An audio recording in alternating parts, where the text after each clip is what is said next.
మీరు మీ నేస్తాల కంటే కాస్త పొడవు ఎక్కువగా ఉన్నానని సంబరపడిపోతున్నారా? పడండి పడండి. పనిలో పనిగా మీ పోషకాహారం విషయంలో కూడా కాస్త జాగ్రత్త పడండి.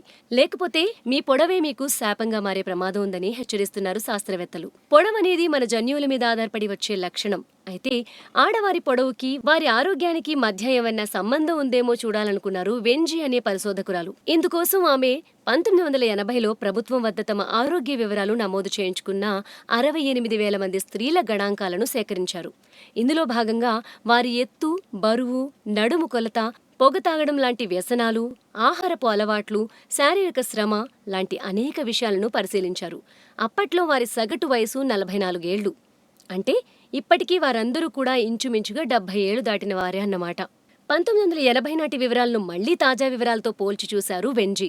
70 ఏళ్లు దాటాయి కాబట్టి వీరిలో మతిమరుపు, డయాబెటీస్, కిడ్నీ సమస్యలు, క్యాన్సర్ వంటి సమస్యలు తలెత్తడం సహజం. అయితే ఆ సమస్యలకి పొడవుకి సంబంధం ఉందేమో తెలుసుకునేందుకు వారిని 5 భాగాలుగా విభజించారు. ఆశ్చర్యం ఏమిటంటే వీరిలో పొడవు ఎక్కువ ఉన్నవారిలో ఎక్కువ ఆరోగ్య సమస్యలున్నట్లు తేలింది. వీరి కుటుంబ నేపథ్యం, జాతి మూలాలు, వివాహం వంటి అంశాలన్నిటినీ పరిగణలోకి తీసుకున్నా కూడా ఈ వ్యత్యాసం స్పష్టంగా కనిపించింది. పొడవుగా ఉండే ఆడవారికి ఎందుకీ ఆరోగ్య సమస్యలు అన్న ప్రశ్నకు స్పష్టమైన సమాధానం చెప్పలేకపోతున్నారు పరిశోధకులు. బహుశా వారి పొడవుతో పాటుగా వచ్చే ఇతర జన్యువులే ఈ సమస్యలకు కారణమని ఊహిస్తున్నారు. మరి పొడవుగా ఉంటే దానికి ఫలితం అనుభవించాల్సిందేనా అంటే దానికి మాత్రం ఓ స్పష్టమైన జవాబు సిద్ధంగా ఉంది.